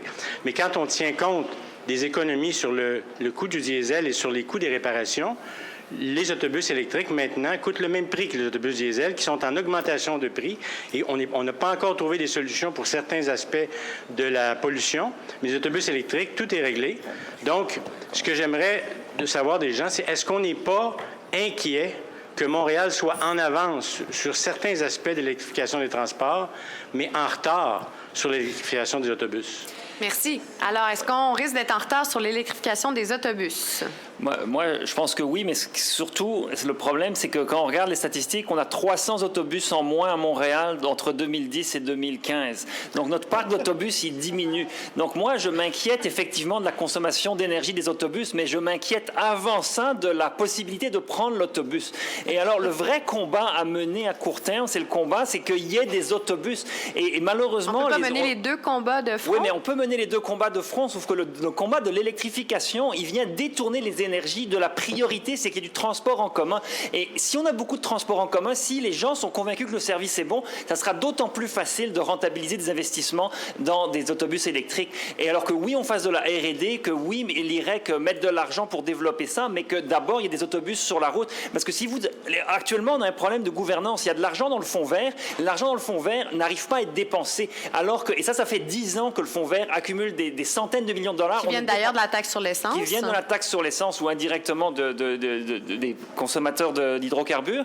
Mais on n'arrive pas à le dépenser. On a un problème de gouvernance. Alors oui, parlons d'électrification si vous le voulez, mais tout le temps qu'on passe à parler d'électrification, on ne le passe pas à parler d'une gouvernance complètement dysfonctionnelle dans le transport en commun, des investissements qui ne se font pas. Et alors oui, on peut parler de gadgets, de bidules, d'électricité, mais en bout de ligne, si on ne règle pas nos problèmes fondamentaux, vous les aurez peut-être vos 50 autobus électriques, mais il en restera 100. Mais pourquoi on n'aurait pas 300 autobus électriques plutôt que 50? Puisque vous dites qu'il en manque 300, moi, ce n'est pas mon expérience avec les statistiques de Montréal actuellement, mais selon votre interprétation, s'il manque 300 autobus, achetons-les électriques tout de suite, ils existent. Merci beaucoup. Donc, je vais prendre, il y avait M. Ouellette puis M. Dussault, puis ensuite, on va devoir passer à l'autre question parce que le temps file. Il nous reste 10 minutes et je vois plusieurs personnes en ligne. Merci. Très rapidement, la SM a évalué le surcoût associé à l'achat, mais surtout à l'opération, parce qu'il y a des... J'ai travaillé sur cette étude-là. Vous savez que c'est quand même des surcoûts. Non.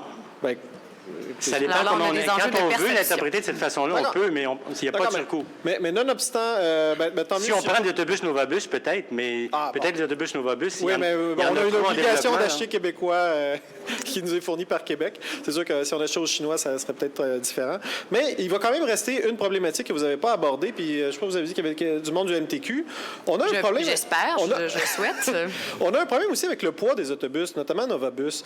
Les autobus actuellement, les 40 pieds, là, les autobus classiques, ça prend 13 passagers pour qu'ils soient en surpoids. Les autobus articulés, ça prend ça prend 6 passagers. Et le problème avec les autobus comme ils sont là, comme ça prend des batteries, comme c'est des batteries embarquées qui sont lourdes, bien, ça fait en sorte qu'ils vont être probablement à 0 passagers ou moins 4 passagers qui vont être en surpoids. Et là, le problème qui arrive présentement, c'est que bien, malheureusement, quand ils sont en surpoids, c'est les seuls véhicules qui sont dérogatoires, bien, après ça, c'est qui est obligé de réparer ces routes-là, notamment les routes locales? Excusez-moi, j'aimerais juste être sûre de comprendre qu'est-ce que vous voulez dire quand un autobus est en surpoids. Je sais ce que ça veut dire quand nous, on est en surpoids, mais un autobus en surpois, c'est, vous voyez, là, par exemple, quand il y a des périodes de dégel, au printemps, les camions, il y a les balances, etc. Mais ça, ces chiffres-là qui viennent du MTQ, c'est, regardez, là, même à l'extérieur des périodes de dégel, les autobus sont quasiment tout le temps en surpoids. Donc, c'est pas pour rien que quand on voit, là, des fois, notamment, il y a des autobus particuliers. Il y a trop de gens dedans. Bien, c'est vrai qu'il y a trop de gens dedans, c'est que l'autobus est mal conçu, est trop lourd, puis l'électrification à cause des batteries va empirer ce problème-là. OK, parfait. Merci. Et M. Dussault? Je voulais juste mentionner, justement, puis c'est intéressant de parler de surpoids parce que, encore une fois, je reviens un peu sur des véhicules plus petits parce que c'est peut-être justement, est-ce que c'est vraiment l'autobus classique qu'on a actuellement qui est la bonne solution? Puis, les plus petits électriques existent aussi. Bien, justement, ça va être plus facile à électrifier. Il y a un magazine qui existe. Là, mais je reviens aussi à la question de notre métro que je considère sous-utilisé. Je pense même la ligne jaune en pointe est à 50 % de capacité. Est-ce que, comme M. Pinault disait, si le problème des bus, présentement, c'est carrément qu'ils sont dans le trafic. Donc, il n'y a aucun avantage. Puis, c'est un problème qui est double parce que, d'un, ça augmente les coûts d'opération. Un autobus qui ne bouge pas pour la STM, ça coûte très cher et ça crée un problème d'insatisfaction pour le client. Donc, si on peut vraiment trouver des façons de déployer les voies réservées, c'est pour ça aussi que, oui, l'électrification, c'est une technologie intéressante, mais il y a d'autres technologies. Donc, les applications, puis c'est là ce qui est le fun avec les technologies plus mobiles, c'est que c'est très simple à tester. On peut même à la Coop, on regarde des solutions. On parlait récemment avec des gens par rapport au covoiturage. Donc, il y a peut-être moyen de combiner différents modes dans les voies réservées plutôt que d'être dogmatique avec les autobus. Il y a des voies réservées qui sont sous-utilisées, puis plus on va les utiliser, plus le débit va être élevé, plus on va vouloir Parce que là, présentement, il y a un problème aussi d'accessibilité, acceptabilité, parce que les gens, ils voient une voie réservée devant chez eux, puis ils sont obligés de déplacer leur voiture, mais ils ne voient pas d'autobus passer ou sinon très peu. Donc, il y a une résistance. Donc, plus on va mettre de gens dans les voies réservées, plus les gens vont les accepter. Donc, c'est un cercle vertueux qu'on peut mettre en place. Merci beaucoup. Donc, merci, monsieur, pour vos interventions. On va passer à la prochaine question. Bonjour.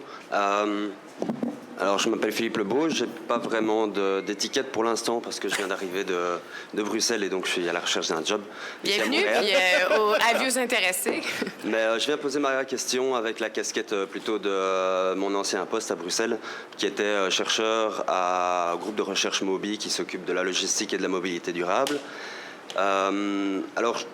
Et je voudrais poser ma question par rapport au transport. Plus fort, je sais pas. Je voudrais poser ma question par rapport surtout au transport de marchandises. J'étais content d'entendre M. Pinault dire au tout début de son intervention que c'était vraiment une problématique qui était importante, voire encore plus importante que le véhicule personnel, parce qu'on s'en va vers vraiment une multiplication des véhicules de marchandises. En ville, il faut savoir aussi que le transport de marchandises est responsable de presque la moitié des particules fines, donc en termes de santé publique, c'est vraiment un enjeu majeur. Et donc, ma question va surtout en fait à Madame Lefebvre. Je suis content de voir toute la combativité que vous avez pour changer, justement, parce qu'il en faut, pour changer le secteur et de l'électrifier. Mais quand je regarde le plan de transport, le plan d'électrification de la ville de Montréal, j'ai été étonné de voir aucune action qui menait spécifiquement à la logistique urbaine, aux livraisons et au transport de marchandises. Donc, je ne sais pas si vous pourriez clarifier un petit peu sur ce point. Merci. Donc, tout ce qui est question de livraison de marchandises, transport de biens, électrification, tout ça. Elsie, juste très rapidement, s'il vous plaît, parce que... Super vite, il y a eu une annonce qui a été faite il y a 2 semaines, justement, sur le plan de camionnage. Donc, pour voir à la fois la livraison, donc comment que ça se fait à l'échelle de Montréal, puis aussi le gabarit, le type de...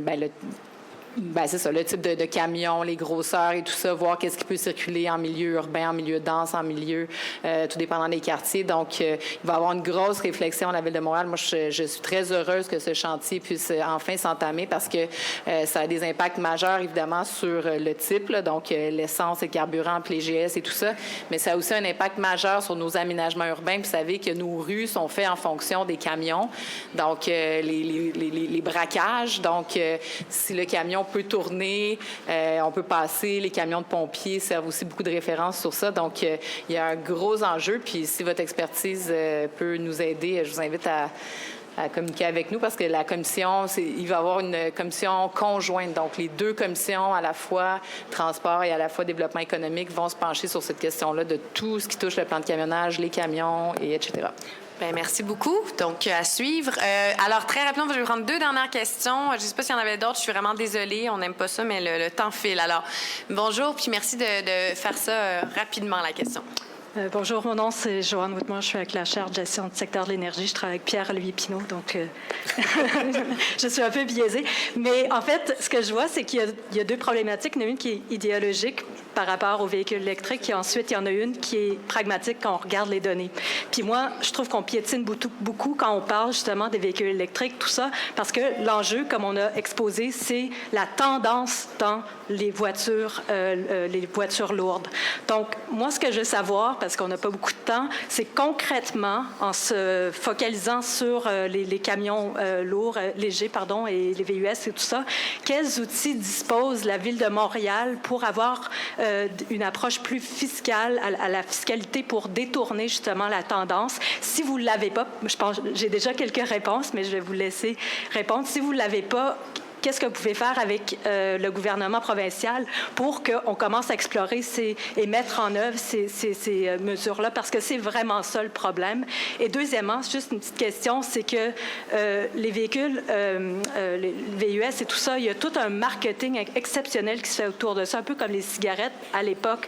Est-ce que ça, c'est quelque chose que la Ville de Montréal pourrait explorer? Les gros panneaux tout le temps des VUS, que ça soit même des fois dedans les métros, etc.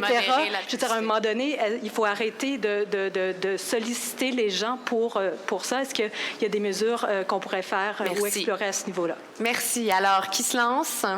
Oui, M. Ouellette et Mme Lefebvre. Donc, une petite minute chacun, puis on va passer à Mademoiselle. Rapidement, la Ville de Montréal, actuellement, a des pouvoirs, somme toute, limités en termes de fiscalité municipale. On peut taxer les stationnements sur rue, les stationnements en rue, mais sinon, au niveau des taxes sur l'essence, des péages, etc., c'est toutes des choses qu'on ne peut pas faire, ou les bonus-malus pour la vente des véhicules. Par contre, notre plus gros levier, c'est comment on répartit l'espace public. Et malheureusement, c'est le levier qui est le plus difficile à faire et que vraisemblablement, on ne veut pas prendre présentement. Écoutez, quand on ne veut pas enlever 5 plaques de stationnement puis qu'on fait un trottoir de 70 cm, bien, c'est ça que ça donne. Je veux dire, ça va prendre des gestes politiques forts, ça va prendre une volonté forte et pas seulement et dans l'aménagement urbain, dans la reconquête, dans le repartage de nos espaces publics et pas seulement en disant, bien, écoutez, on va acheter 3 autobus électriques puis on va la mettre sur la ligne 36 à Verdun. Voilà. Merci. Elsie Lefebvre. En fait, ce que j'allais dire, c'est en effet, je pense que toute la voie de la fiscalité, c'est pas quelque chose qui est beaucoup utilisé à l'heure actuelle à la Ville de Montréal. Sylvain l'a bien étayé pourquoi. Mais il y a clairement des voies et des pistes. Puis moi, je reconnais le travail de M. Pinault et de vous. Et ça aide beaucoup à la réflexion d'être capable de quantifier et de voir, en effet, les tendances. Les VUS en soi, oui, c'est un problème. Puis comment on peut faire, si vous avez dit que vous aviez déjà quelques pistes de solutions, je pense que ça peut être intéressant. Mais en effet, à l'heure actuelle, le gouvernement du Québec est pour la plupart du temps le maître d'œuvre et celui qui peut mettre les incitatifs ou les punitions fiscales qui s'y rattachent. Qu'est-ce que vous aviez répondu la question de la publicité des VUS? Est-ce qu'il faudrait faire quelque chose contre ça? C'est complexe. D'ailleurs, il y a eu un jugement de cour tout récemment sur le plateau Mont-Royal. Il y avait eu cette volonté de vouloir diminuer l'affichage et la publicité à laquelle je suis plutôt d'accord, donc sympathique. Mais la liberté d'expression et tout ça, c'est un dossier vraiment complexe. Donc, comment être capable de légiférer? Il y a eu des campagnes qui ont été faites pour la cigarette, pour l'alcool. Est-ce que les VUS peuvent être il y a des combats qui se mènent sur les boissons sucrées. Est-ce que les VUS pourraient devenir un nouveau combat, un fléau sociétal peut-être? C'est un sujet intéressant, du moins. Alors, bonjour et une petite question bien rapide, s'il vous plaît. OK. Je m'appelle Stéphanie Paquin-Desjardins. Je suis étudiante à la maîtrise à l'Université de Sherbrooke. Je suis au campus de Longueuil en environnement, évidemment. Puis, je me demandais à quel point ça ne serait pas obsolète d'investir dans l'électrification des transports, sachant que la batterie présentement est au lithium, que la prospection, l'exploitation, le transport de ces matières-là, la fabrication, c'est une cause immense de GES, justement, qu'on ne devrait pas mieux investir dans la recherche et le développement parce que présentement, il y a des batteries hydrogène, donc là, ça prend des recharges d'hydrogène, donc fini les bornes. Aussi, qu'est-ce qu'on fait avec les déchets? Le lithium, c'est extrêmement polluant. Est-ce que vous avez un projet pour les déchets? Est-ce que vous avez un projet pour la recherche et le développement qui s'en vient comme demain pour pas avoir de bornes puis de lithium?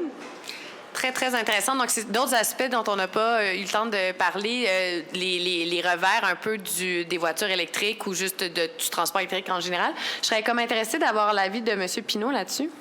Mais il y a M. Dussault aussi, donc je vous laisse vous deux répondre. Juste mentionner, je pense que ça évolue rapidement. Je n'ai pas les chiffres exactement présentement.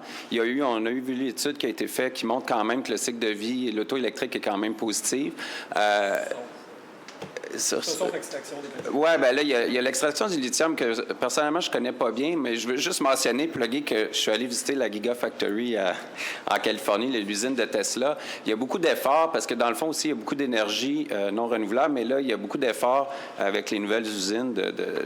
Il parlait de 80 de diminution des coûts d'énergie. Tous les solvants aussi sont récupérés. Donc, je pense que ça va être important aussi de mettre à jour nos études régulièrement parce que je pense qu'on ne peut pas prendre les données d'aujourd'hui pour baser nos décisions, parce que dans 5 ans, les chiffres vont avoir déjà... Mais c'est certain que ça rejoint tout aussi. Chaque batterie qu'on met sur les routes devrait être optimisée. D'ailleurs, il y a Pierre Langlois qui a fait des bonnes analyses là-dessus, un physicien, qui montre qu'une batterie de 300 km d'autonomie, justement pour du VLS ou d'autres utilisations de 40 km par jour, c'est complètement aberrant parce qu'il y a trop de GES qui sont émis à la production. Moi, je rajoutais simplement que le point que vous faites renforce le point que j'essaye de faire, mais que tout le monde est d'accord, mais c'est sur les priorités, c'est qu'il faut revoir l'approche à la mobilité avant tout, offrir davantage de mobilité, mais moins sur des véhicules individuels, davantage avec le transport en commun.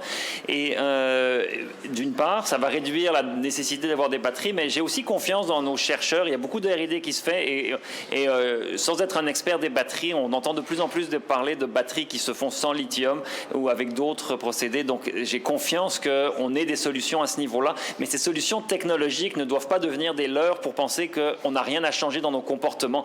Il faut, comme M. Dussault l'a répété à plusieurs reprises, il faut changer, il faut aller vers les solutions low-tech d'abord, regarder qu'est-ce qui est accessible, parce que c'est là que les vrais gains vont être faits, et accepter évidemment la technologie pour réaliser d'autres gains. Merci beaucoup. Donc, je sais qu'il y avait d'autres personnes qui avaient des questions, mais je sais que nos panélistes aussi avaient bien des choses à dire. Donc, j'aurais aimé leur laisser une petite minute chacun juste pour un petit mot de conclusion, peut-être des choses qu'ils voulaient ajouter par rapport à toute cette réflexion autour de est-ce que l'électrification est une solution miracle et il faut penser à autre chose. Donc, on va commencer avec M. Dussault, puis on va finir avec M. Pinault. Donc, un petit mot de conclusion. Qu'est-ce que vous aimeriez ajouter à toutes ces réflexions?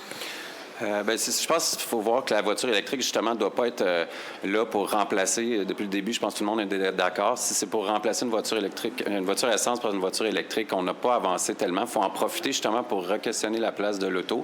Puis aussi, pas se limiter à la technologie électrique, vraiment regarder toutes les technologies qui s'en viennent. Il y a vraiment une révolution là, en transport qui est à nos portes. Donc, c'est important, justement, pourquoi il ne faut pas investir non plus sur 10 ans, parce que dans 5 ans, déjà, tout peut avoir changé. Donc, c'est de rester ouvert, d'aller vers les solutions les plus simples aussi, à prioriser ces solutions-là. Mais il faut quand même avancer dans tous les dossiers. Il ne faut pas prendre une solution, il ne faut pas se chicaner. Je pense que tout le monde devrait travailler ensemble le plus possible pour atteindre les réductions d'émissions de GES. Parfait. En plus, il tombe pile poil dans le temps. Ça, on aime ça. Merci beaucoup. En conclusion, moi, je dirais aussi qu'on est à l'aube d'une transition énergétique mondiale. On est à l'aube d'une transition des transports également. Donc, la voiture intelligente, l'électrification des transports, à la fois pour la voiture, on a parlé des autobus, le transport collectif. Un doit s'additionner à l'autre. Puis, compte tenu que Montréal, c'est la métropole du Québec, la Ville de Montréal considère qu'on a une opportunité de développement économique massif, de se positionner à l'échelle internationale pour devenir un des leaders mondiaux dans l'électrification des transports, à la fois dans nos transports, mais aussi à la fois dans tout ce qui est le R&D, toute la recherche et le positionnement que le Québec peut avoir dans ce dossier précis à l'échelle du monde. Donc, c'est une opportunité à ne pas manquer. Et oui, juste pour conclure, l'obsolescence, ça avance très vite. Et en effet, les investissements qu'on peut faire aujourd'hui ne seront pas nécessairement les mêmes qu'on va faire dans 4 et 5 ans. C'est pour ça que la stratégie qui a été déposée, c'est une stratégie qui est évolutive. Puis on est conscient que oui, il y a des technologies qu'on prend aujourd'hui qui, dans quelques années, seront déjà obsolètes, comme le dit M. Pinault, mais en même temps, c'est la poule et l'œuf. On peut attendre, on peut se mettre à pause puis attendre que ça se déploie à l'échelle du monde, mais on décide, nous, d'être dans l'action puis d'embarquer puis de favoriser le déploiement de ces technologies-là pour faire, en effet, des essais-erreurs et permettre aux exploitants, aux constructeurs d'avoir un carré de sable, d'avoir un terrain de jeu aussi à l'échelle de Montréal, à l'échelle du Québec pour que ces technologies-là, que ce soit pour l'auto-solo, mais aussi pour les autobus, pour les camions et tout ça, soient disponibles à l'échelle du Québec. Merci beaucoup, M. Lefebvre. Sylvain Ouellette. Oui, alors, en conclusion, notre désir légitime d'électrifier les transports au Québec, notamment à cause des particularités d'Hydro-Québec et tout, ne doit pas servir de paravent à nos inactions, voire même les échecs qu'on vit continuellement au niveau de l'amélioration de la mobilité et l'aménagement du territoire et le partage de la rue. Si l'électrification fait en sorte qu'en parallèle, ça nous permet de couper dans le transport en commun, de bloquer les VLS, de permettre le prolongement des autoroutes, etc., on va avoir raté la cible. Et dernier point, je l'ai mentionné plus tôt, mais les tendances, pour essayer d'infléchir des tendances lourdes, c'est extrêmement compliqué et instinctivement, on a de la difficulté à le calculer, à le voir. Donc, je vous invite fortement à aller jouer à Climway Paris. C'est très éducatif parce que ça permet de voir plein de facteurs et ça permet justement d'essayer de voir de quelle façon on est capable d'inverser les tendances lourdes. Et c'est très difficile et malheureusement, on agit trop souvent à l'aveuglette présentement. Merci. Et finalement, Pierre-Louis Pinault. On a mentionné la transition énergétique, elle est évidemment à faire, mais justement, elle est complètement à faire parce que nous ne sommes pas en transition actuellement, on s'enfonce dans le problème. Les ventes d'essence de diesel au Québec sont stables, ne décroissent absolument pas depuis une dizaine d'années. On s'enfonce dans le sens où on achète des véhicules davantage au Québec. Donc, c'est une transition des comportements qu'il va falloir faire. Et vous repensez à nos approches, ce ne sera pas une transition technologique, la technologie va nous aider, mais c'est une transition des comportements qu'il faut effectuer. Il y aura des bénéfices majeurs, notamment les 15 milliards de dollars que les Québécois dépensent annuellement pour des véhicules privés. Eh bien, on pourra couper là-dedans et utiliser ça. Imaginez 15 milliards de dollars en transport en commun, ça serait extraordinaire. Mais 15 milliards, c'est ce que année après année les Québécois dépensent pour leurs véhicules privés. Donc, il y a vraiment des déplacements financiers à opérer pour nous rendre plus riches, donc des grands bénéfices à venir. Et ça sera d'autant plus facile de réaliser l'électrification qu'on aura une mobilité différente, une mobilité plus rationnelle. Et dans ce cas-là, l'électrification, elle va se faire naturellement. Bien, merci beaucoup.